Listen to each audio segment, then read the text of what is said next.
When he entered prison, he was hit with a barrage of punches, followed by scalding coffee spat straight into his face. The violence only stopped when the sound of cracking came from his mouth and broken teeth fell to the floor. But what they didn't know was that Cain used to make a living by breaking other people's bones. And within those cold, unforgiving walls, they didn't break him, they created something far worse. They turned Cain into a deranged killer, so brutal there was no turning back. A few years earlier, when Cain was just a struggling boxer trying to get by, he had gone to his brother asking for money to start a business. Lincoln said he'd lend Cain the money, but only if Cain agreed to do one thing in return. With no other option, Cain accepted, even though he had no idea what it was. He was then told that all he had to do was snatch a plastic bag from a poor woman's hands and bring it back to the office. Unaware of the consequences, Cain carried out the robbery quickly. But to his surprise, the woman panicked and chased after him, so desperate it was as if her entire life depended on that bag. The chase ended only when the woman was hit by a car, while Cain, stunned by the horrific scene, was immediately arrested. A few days later, he was brought in to meet O'Hara, a seasoned detective who'd been tracking his brother for years. There, Cain was confronted with the truth. Lincoln was running a filthy loan sharking operation. O'Hara asked for his cooperation to bring Lincoln to justice. But despite knowing full well the extent of his brother's crimes, Cain chose to stay silent and side with his family. He was taken to meet Sergeant Evans, a muscular, ruthless interrogator notorious for being a corrupt cop who tortured suspects to extract confessions without a detective's authorization. Cain was brutally beaten by Evans. Even with his hands tied, he tried to fight back, but Evans's hammer-like punches eventually brought him down. Afterward, he was transferred to Belmar Prison, a filthy, brutal, and notoriously violent facility, often referred to by its chilling nickname, the Meat Grinder. As someone with no prior convictions, Cain quickly realized he was about to face countless challenges in this new environment. On his very first day, he was attacked by a hulking inmate for no apparent reason. Though he tried to fight back, Cain was soon caught in a brutal brawl with several other prisoners. While he managed to take down a few of them, he was eventually overpowered. The remaining inmates swarmed him and ruthlessly broke his front teeth, a brutal warning of what was to come. After the serious incident, Cain was forced to wear metal dentures. He actually liked them, as they made him look more intimidating. During that time, his mother, Mrs. Burgess, came to visit him in prison. She brought news that left Cain stunned. Lincoln, the brother he had always been loyal to, had blamed Cain for his own arrest and had no intention of helping him. Upon hearing this, Cain felt utterly betrayed. His loyalty now meant nothing. The brother he had trusted with everything had completely abandoned him behind bars. Even though it was Lincoln who had landed him in prison, Cain remained mentally strong and asked his mother to pass along a request for Lincoln to contact him. But days went by in silence, no visits, no calls, not even a single letter. Eventually, Cain was forced to accept the harsh truth. He had been completely abandoned, and survival would depend on no one but himself. Throughout his time in prison, Cain was constantly attacked by other inmates for reasons he couldn't understand.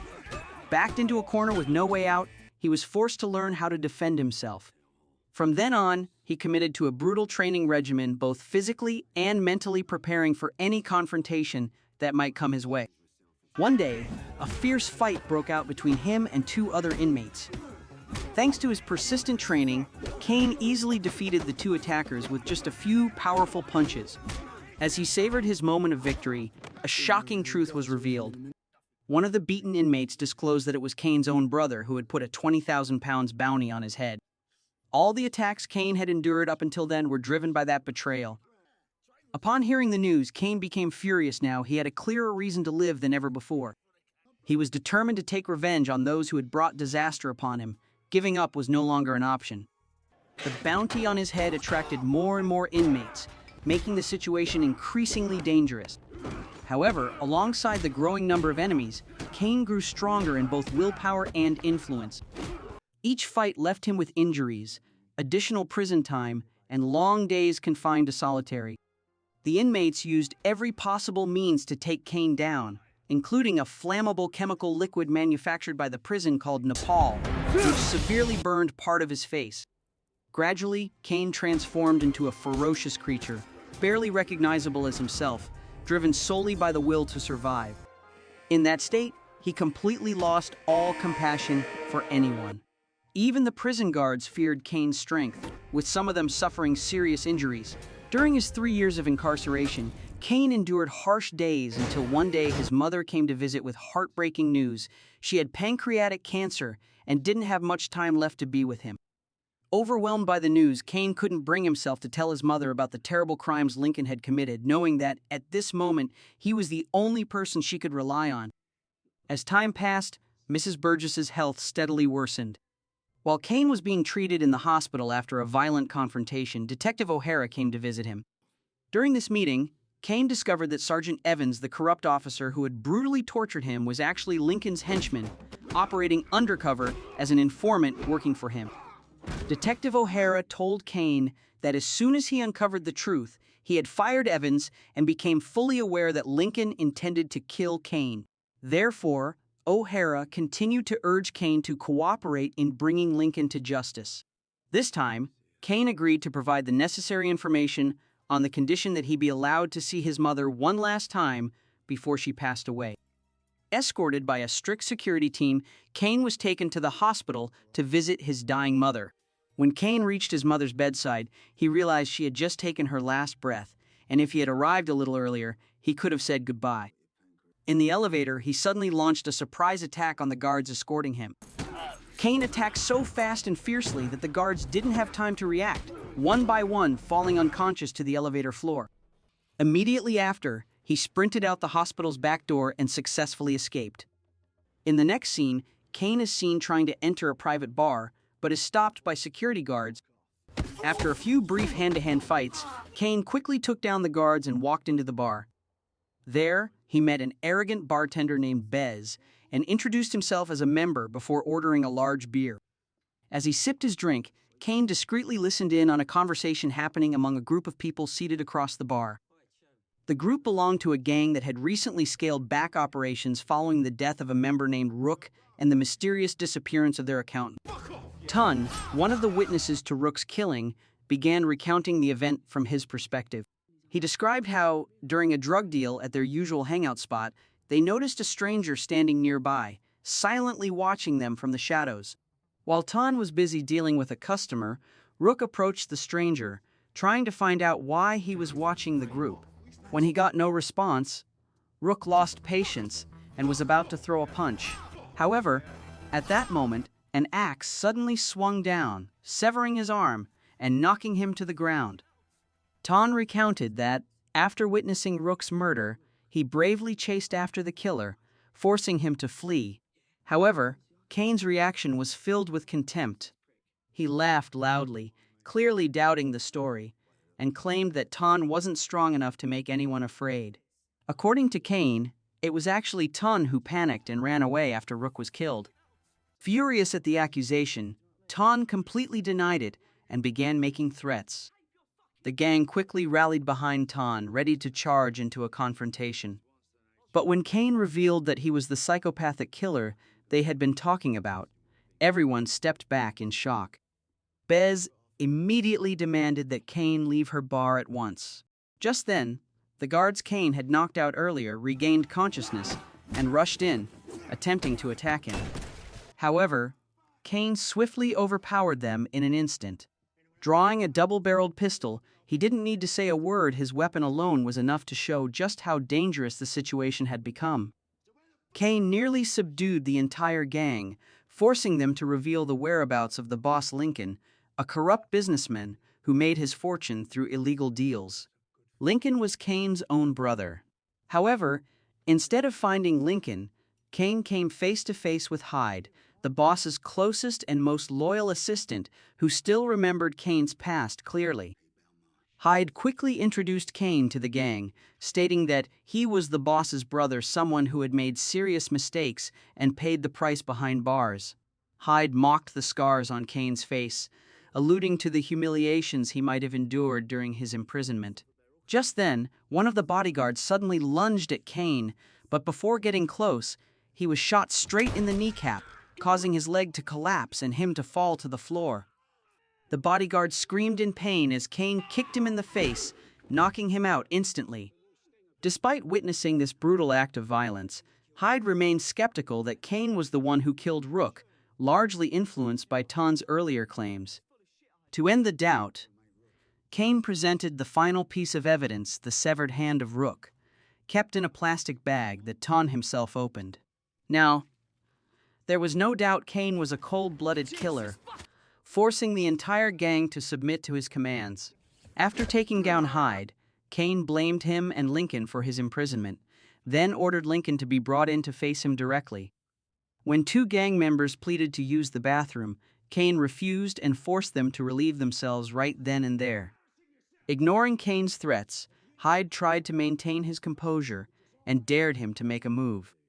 In response, Kane forced him to kneel, warning that any word spoken afterward could be his last. At that moment, Lincoln appeared with 3 henchmen and recognized the brother he thought was lost. Facing his greatest enemy, Kane immediately grew more aggressive, quickly disarming them and dragging the whole group toward the subdued gang. Kane was nearly ready to take his revenge, but first he demanded a clear explanation for why Lincoln wanted him dead. After the Blood Brothers scheme failed, Lincoln finally admitted he had no other choice. One of his agents had discovered Kane was planning to betray them. Kane, who was aware of Evans's betrayal, revealed that Evans had been feeding false information. Instead of trusting Kane, Lincoln chose to believe a corrupt cop who no longer worked for him. Kane recounted that when he unexpectedly showed up at Evans's new workplace, after a confrontation, he ended that betrayal with a fatal hammer blow to Evans's head. Impressed by Kane's intelligence and detailed plan, Lincoln promised a new life and a fresh start. However, Kane completely ignored those words. He ruthlessly shot Hyde and then beat him to death, creating a haunting scene for the witnesses. Lincoln, still reeling from the shock of his closest aide's sudden death, immediately faced the next attack from Kane. He could hardly believe it when he saw that his account balance was down to just $1,500. Clearly, after escaping, Kane didn't just stop at Evans' workplace, he also went after Stokes. During their encounter, Stokes tried to threaten Kane with a handgun, but Kane saw it as nothing more than a joke and easily disarmed him. To save his life, Stokes agreed to meet all of Kane's demands.